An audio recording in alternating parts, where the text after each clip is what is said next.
Hello, अस्सलाम वालेकुम। वालेकुम। देखो, आप लोगों का स्कूल बंद है, फिर भी हमारी पढ़ाई जारी है ना। तो ऑनलाइन एजुकेशन में आप लोगों का मैं स्वागत करती हूँ। आज हम लोग साइंस का लेसन पढ़ने जा रहे हैं, cell structure and microorganisms. इससे पहले हमने फर्स्ट टर्म के सारे लेसन्स कंप्लीट कर चुके हैं और आप लोगों ने एग्ज़ाम भी दिया हुआ है। बहुत अच्छे से आप लोगों ने परफॉर्म किया है, वेरी गुड। तो आज हम लोग जो है वो हमारा लेसन जो है वो सेल स्ट्रक्चर वो पढ़ने जा रहे हैं सेकेंड टर्म का। ठीक है, सेकेंड टर्म का लेसन हम आज शुरू करने जा रहे हैं। All of you see your page number, textbook page number 71। देखो, यहाँ पर हमारा लेसन जो है वो cell structure and microorganisms. So we start with our lesson. Everybody have your pencil in your hand. आपके हाथ पे आपकी यस पेंसिल होनी चाहिए और जो जो पॉइंट्स मैं बोलूंगी उसको अंडरलाइन करते जाएंगे। Okay, what is the name of minute components of which the body of the living organism is made. सबसे छोटा जो हमारे बॉडी का हिस्सा होता है उसको क्या बोलते हैं? So it is known as cell. क्या बोलते हैं उसको? सेल। ठीक है, is the number of these smallest unit the same in the body of all organisms? No. सबके बॉडी में उतना सेम नंबर होता है क्या सेल का? नहीं, किसी में कम होते हैं, किसी में ज़्यादा होते हैं। जितनी बड़ी बॉडी होगी उतना ही बड़ा उसका सेल नंबर होगा, छोटी बॉडी में कम सेल होंगे। So cell, now we are going to study about cell. Okay, we have learned that cellular organisms is the primary characteristic of all living organisms. ये पहले ये जो सवाल पूछा था ना, इस सवाल का ये जवाब है that the cellular organism is the primary characteristic of all living organisms and that the cell is fundamental structural and functional unit of the living organism. किसी ने पूछा what is cell, what is cell, तो उसका जवाब है cell is the fundamental structure and functional unit of the living organisms. ठीक है, तो ये सेल की डेफिनेशन है। Now complete the flow chart. अब हम लोगों को पता है कि ABCD से हम लोग पढ़ाई करते हैं पहली दूसरी में, तो अल्फ़ाबेट्स होते हैं, फिर अल्फ़ाबेट्स को मिलाकर क्या बनते हैं? वर्ड्स बनते हैं। ABCD के अल्फ़ाबेट्स को मिलाकर वर्ड्स बनते हैं, है ना। 1 लेटर, 2 लेटर, 3 लेटर, 4 लेटर, ऐसे वर्ड्स बनते हैं और सारे वर्ड्स यस को मिला के एक सेंटेंस बनता है। राइट, सेंटेंस बनता है ना वर्ड्स को मिलाकर, और यस मैम। बहुत सारे सेंटेंस मिला के पैराग्राफ बनता है। और बहुत सारे पैराग्राफ, अभी देखो ये हमारा लेसन है, चैप्टर है, बहुत सारे पैराग्राफ है ना, ये सारे पैराग्राफ मिला के हमारा एक लेसन बनता है। और ऐसे कितने सारे लेसन्स हैं इस बुक के अंदर, तो बहुत सारे लेसन मिलके क्या बनती है? एक बुक बनती है ना। तो बिल्कुल उसी तरीके से we see the structural organisms of a book in a above flow chart. Similarly, there are organization level in living organisms. So organization of living organisms हम लोग देखने जा रहे हैं। There are cell, बहुत सबसे छोटा यूनिट क्या है? सेल है। बहुत सारे सेल मिलके क्या बनता है? टिश्यू। बहुत सारे टिश्यू मिलके ऑर्गन बनता है, बहुत सारे ऑर्गन मिलकर ऑर्गन सिस्टम बनता है, और ऑर्गन सिस्टम से ऑर्गेनिज्म बनता है। तो cell from the basic of the structure and functional of all living organism. It is only with the help of cell that living organisms carry out all their different life process. So you can see over here, ये cell है ना, cell है। और cell में हम लोग देखने जा रहे हैं यहाँ पे, ये सेल, बहुत सारे सेल मिलकर ये टिश्यू बनता है, बहुत सारे टिश्यू मिलके एक ऑर्गन बनता है, ऑर्गन से मिलके ऑर्गन सिस्टम बनता है। ये ऑर्गन सिस्टम डाइजेस्टिव सिस्टम है, और बहुत सारे ऑर्गन सिस्टम मिलके हमारी पूरी बॉडी बनती है। तो ये आपको ध्यान में रखना है। Where do the life process of unicellular organisms takes place? अब यूनिसेलुलर ऑर्गेनिज्म जिसमें सिर्फ एक ही सेल होता है। तो अभी हम लोग ये देखने जाएंगे यहाँ पे कि किस तरह से ये ऑर्गन सिस्टम है, ऑर्गेनिजम्स हैं, और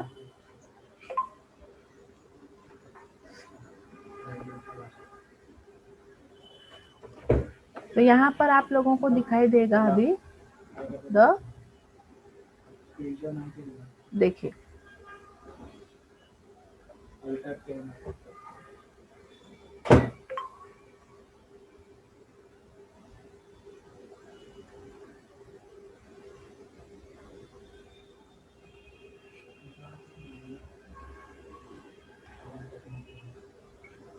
अभी दिखाई दे रहा है स्क्रीन पर? यस अभी बड़ा दिखाई दे रहा है अच्छे से एकदम? देखो यस मिस हाँ, ये जो है वो एक छोटा सा ऑटोमो है, मेलिकुला, और ये मैक्रोमेलिकुला है। फिर ऑर्गेन तो सेलुलर है ये, और यहाँ से सेल शुरू हो रहा है, सेलुला। तुम्हारी किताब में यहाँ से दिया होगा सेल, इसके बाद में जो है वो क्या, ये टिश्यूज है, टिश्यूज से क्या बनता है, ऑर्गन्स बनता है, ऑर्गन से फिर क्या बनता है, ये ऑर्गन सिस्टम बनता है, और ऑर्गन सिस्टम से पूरी बॉडी बनती है। तो इस तरह से आप लोग देखेंगे तो ये जो है रॉबर्ट हुक, ये तस्वीर आपकी किताब में है, रॉबर्ट हुक की तस्वीर। ये साइंटिस्ट है, इन्होंने देखा कि एक कॉर्क में उन्होंने देखा कि कुछ उसमें जाली जाली जैसे कुछ नजर आ रहा है। देखो आपके यहाँ पे बुक में दिया हुआ है पिंक बॉक्स के अंदर। I will read this. Yes In 1665, a scientist, Robert Hooke, observed a thin section of cork under a microscope. तो उन्होंने थिन सेक्शन ऑफ कॉर्क देखा इस तरह से माइक्रोस्कोप के ऊपर, ठीक है। तो उनको जो है वो इस तरह से ये दिखाई दिए बहुत सारे खाने खाने खाने दिखाई दे रहे हैं यहाँ पे। आपकी किताब में वो तस्वीर उतनी साफ नहीं नजर आ रही है, यहाँ पे आप लोगों को बहुत अच्छे से नजर आ रहा है, एकदम बड़ा बड़ा, ठीक है। और इसको हम लोग बड़ा कर सकते हैं। तो इस तरह से आपको दिख रहा है, ये तस्वीर के अंदर जो है वो खाने जो है वो इस तरह से आपको तस्वीर में खाने खाने खाने नजर आ रहे हैं, ठीक है। तो ये किसमें देखा उसने, कॉर्क में। कॉर्क यानी बॉटल के ऊपर एक ऐसा बुच के जैसा ढक्कन लगाया जाता था। सो what he has done, he has taken a section of cork under a microscope. In this section he saw hexagonal compartment like those of ये hexagonal compartment, ये सब hexagonal compartment उसको दिखाई दिए, like those of bee hive, जैसे honey bee अपना बनाती है ना छत्ता, उसके जैसे उसको कंपार्टमेंट में दिखे। He named those components as cell. This term is derived from the Latin word cella, which means small room.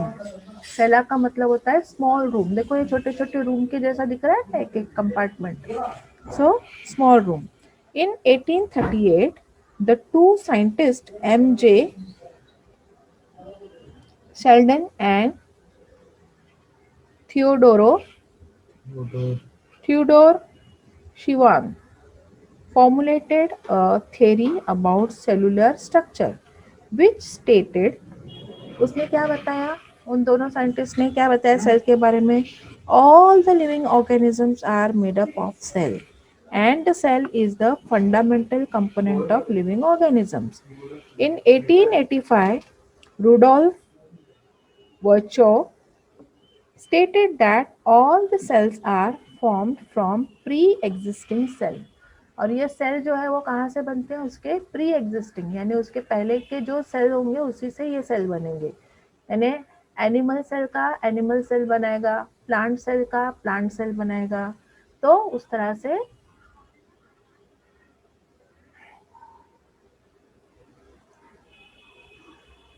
जो टाइप का सेल होगा वो टाइप के वो सेल बनाएगा, ठीक है। नाउ उन्होंने रॉबर्ट हुक ने जो माइक्रोस्कोप, देखो उस टाइम की माइक्रोस्कोप कैसी आती थी, इस तरह से आपकी किताब में भी दी हुई तस्वीर। So the old microscope was like this, इधर से देखते थे और ये यहाँ पर चीज रखी जाती थी तो वो बड़ी दिखाई देती थी, right. So this was the old microscope. Now will see the new microscope. अभी की माइक्रोस्कोप हमारी कैसी रहती है, आप लोगों ने साइंस लेबोरेटरी में मैं आप लोगों को लेके गई थी लास्ट ईयर, याद होगा आपको, ऊपर हम लोग गए थे। Yes. हाँ, फोर्थ फ्लोर पे माइक्रोस्कोप। तो इस तरह से हमारी माइक्रोस्कोप होती है। ये व्हाइट कलर की है, अपने लैब में है वो ब्लैक कलर की है ना। ब्लैक कलर की Yes. माइक्रोस्कोप में आप लोगों ने स्लाइड्स देखे थे, राइट। तो Yes. Measurement and observation of cells, measurement and observation of cell. तो अब measurement and observation of cell क्या है। इन 1673 एंटन वॉन ल्यूवेनहूक, उसका जो रॉबर्ट हुक है, वैसे ये एक साइंटिस्ट है, इनका नाम है एंटन von ल्यूवेनहूक, assembled various lenses of construction and microscope. He was the first to observe live bacteria and protozoan cell under the microscope. इसने जो है वो बहुत सारे लेंसेस को जोड़ के, देखो यहाँ पे एक लेंस होता है देखने वाला, उसको आईपीस बोला जाता है। हाँ, फिर यहाँ पे ये 3 लेंसेस हैं, है ना। ये ऑब्जेक्ट को देखने वाले लेंसेस होते हैं जो घूमते हैं, हम उसको घुमा सकते हैं। यहाँ पे हम लोग स्लाइड रखते हैं, राइट। ये पकड़ने के लिए आम होता है माइक्रोस्कोप को। हाँ, और यहाँ पे स्लाइड रखने के लिए स्टेज होता है, ये स्टेज, ठीक है। स्टेज पे स्लाइड सरकनी नहीं चाहिए, इसलिए ये स्लाइड क्लिप होती है, स्टेज क्लिप। फिर यहाँ पे ये जो होता है उसको डायफ्राम बोलते हैं। इसके जरिए क्या करते हैं, रोशनी को, लाइट को एडजस्ट किया जाता है। ये जो नीचे बटन दिख रहा है ब्लैक कलर का, इससे रोशनी लाइट को एडजस्ट किया जाता है। इसको हम लोग घुमाते हैं, इधर और उधर घुमाते हैं, ठीक है। उसके बाद में ये जो है वो एडजस्टमेंट है, जिससे हम लोग, जैसे हम लोग को साफ दिखना चाहिए या कैसा दिखना चाहिए, उससे ये एडजस्टमेंट गोल गोल घुमा के हम लोग करते हैं। और इसको फाइन एडजस्टमेंट बोलते हैं। इसमें से हम लोग को एक बार दिखने लग गया, और भी साफ देखने के लिए हम लोग फिर इससे देखते हैं, ठीक है। और यहाँ पे जो है वो मिरर होता है, ये लाइट सोर्स यहाँ पे मिरर होता है, और ये उसका बेस है रखने के लिए। तो इस तरह से ये पूरा माइक्रोस्कोप होता है। आपकी किताब में भी तस्वीर दी हुई है, तो आप इसके हर एक पार्ट को जो है वो याद कर लेंगे, और माइक्रोस्कोप के हर एक पार्ट का नाम आपको मालूम होना चाहिए। Cell are extremely minute in size, we cannot see cell, हम लोग सेल को देख नहीं सकते हैं, बहुत हमारी आंखों से डायरेक्ट हम लोग कोई सेल को नहीं देख सकते हैं। Cell with the naked eye, micrometer and nanometer are the units used for measuring their size. हम लोग जैसे सेंटीमीटर मिलीमीटर होता है ना, वैसे सेल की साइज को नापने के लिए कौन से यूनिट है, माइक्रोमीटर और nanometre. The compound microscope is used for observing cell and object on a glass slide magnified many times by the lens of this microscope. तो जो इससे भी बारीक चीजें होगी तो उसको देखने के लिए कंपाउंड माइक्रोस्कोप इस्तेमाल होती है। ये है कंपाउंड, ये जो अभी आपके सामने है वो क्या है, कंपाउंड माइक्रोस्कोप है। दूसरी जो आती है छोटी सी, आप लोगों ने वो भी लैब में देखी होगी, डिसेक्टिंग माइक्रोस्कोप बोलते हैं। और इसके भी ज्यादा पावर वाली माइक्रोस्कोप होती है, उसको इलेक्ट्रॉन माइक्रोस्कोप कहते हैं। तो इस तरह से माइक्रोस्कोप के अलग अलग वैरायटीज हैं। यहाँ पे 1 सेंटीमीटर जो है वो आपको मालूम होगा, 1 सेंटीमीटर में कितने मिलीमीटर होते हैं, 1 सेंटीमीटर में कितने मिलीमीटर होता है, 1 सेंटीमीटर में 10 मिलीमीटर होते हैं, ठीक है। और 1 मिलीमीटर में 1000 माइक्रोमीटर होते हैं, यानी कितना छोटा होगा सोचो।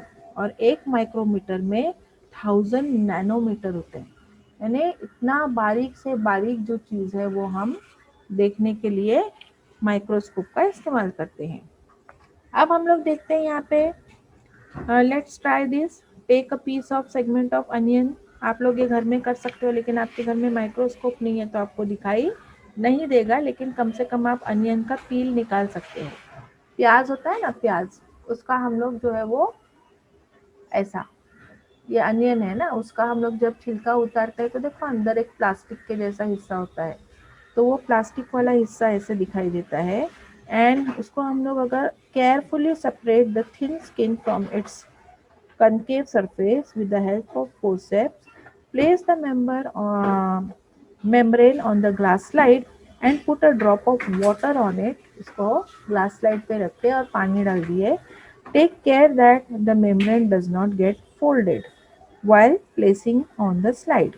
Put a drop of dilute solution of iodine or eosine over it and observe under the 10x objective of the compound microscope. Don't forget to put a cover slip over the onion skin on the slide before placing it under the microscope.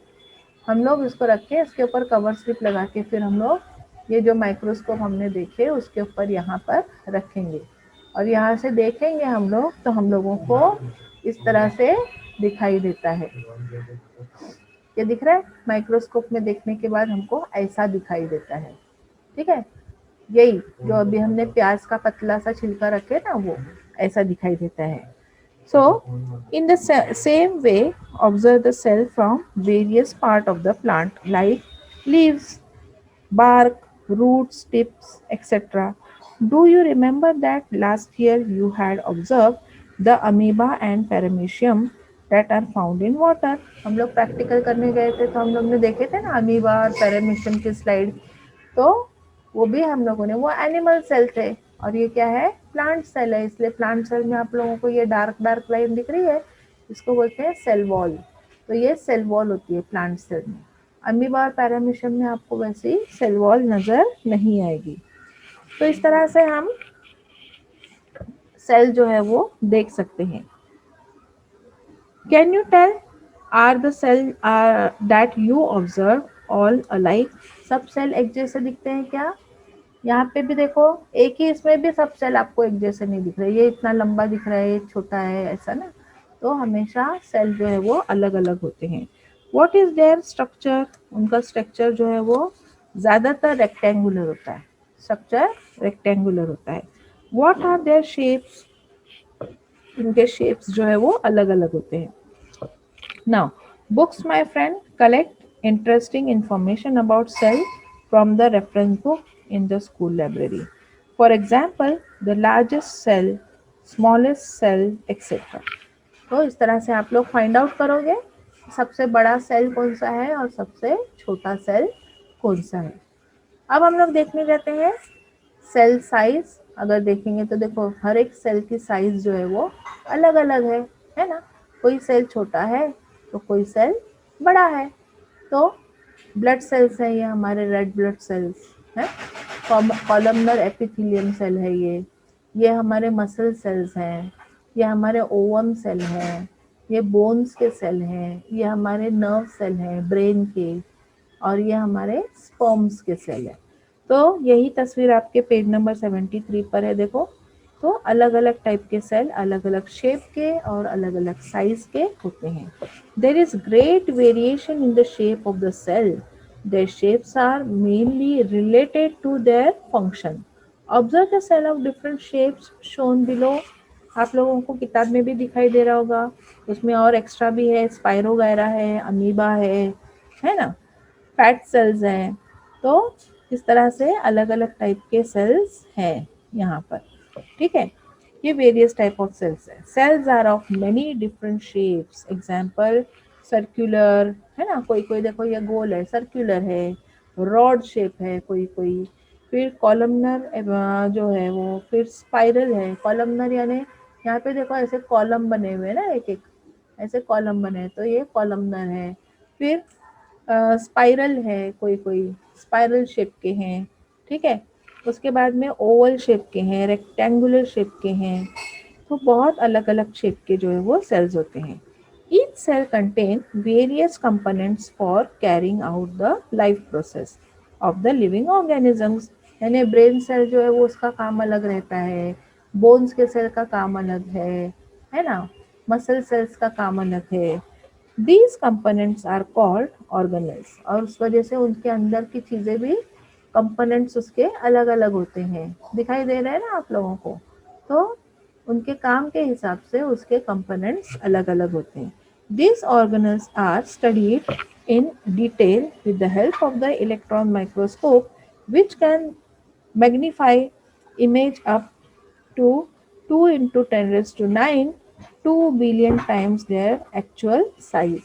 अब ये cell के अंदर क्या होता है, cell organelles क्या क्या होते हैं, उसको हमको बहुत हाई पावर माइक्रोस्कोप से देखना पड़ता है।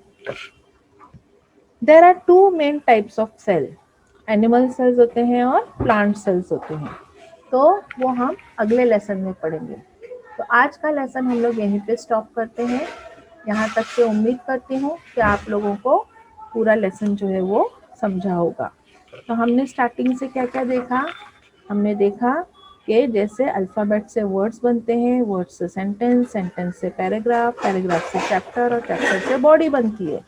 बिल्कुल उसी तरीके से हमारे जो है वो सेल जो है सबसे छोटा यूनिट होता है, उससे टिश्यू, टिश्यू से ऑर्गन, ऑर्गन से ऑर्गन सिस्टम, और बहुत सारे ऑर्गन सिस्टम से हमारी बॉडी बनती है। तो इस तरह से हमने देखा कि सबसे पहले सेल किसने देखा, कैसे मालूम पड़ा कि सेल कोई चीज़ है? तो रॉबर्ट हुक जो है साइंटिस्ट, उन्होंने 1665 में एक उनके बॉटल के बुच लगा हुआ था, और बुच को काट कर उन्होंने माइक्रोस्कोप में देखा, तो उनको कुछ ऐसे खाने जैसे शहद की मक्खी के छत्ते होते हैं ना, ऐसा दिखाई दिया।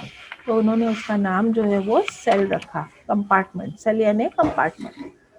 अब ये सेल हमको दिखा कैसे? पुराने ज़माने की जो माइक्रोस्कोप थी वो उसमें देखे लोगों ने और बताया कि सेल ऐसा दिखाई देता है।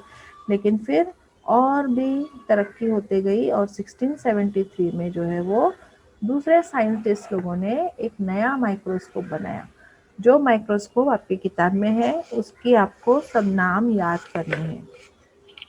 अब हम लोग रोज की जिंदगी में प्याज खाते हैं, तो हमको पता लगना चाहिए कि सेल कैसा दिखाई देता है।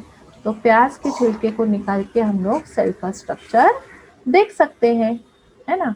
ये सारी चीजें हम लोगों ने अभी देखी यहाँ पर। प्याज के छिलके को निकाल के हम लोग उसके सेल का स्ट्रक्चर देख सकते हैं, है ना।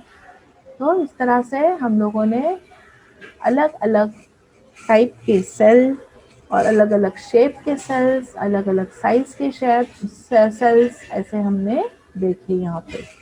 तो यहाँ पर हमारा लेसन जो है वो ख़त्म होता है, और मैं उम्मीद करती हूँ कि आप लोगों को ये ज़रूर समझ में आया होगा, है ना। आप लोगों को लेसन समझ में आया अच्छे से? Yes miss. अब सारे सेल्स के बारे में देखे आपने पिक्चर्स? तो हाँ मिस।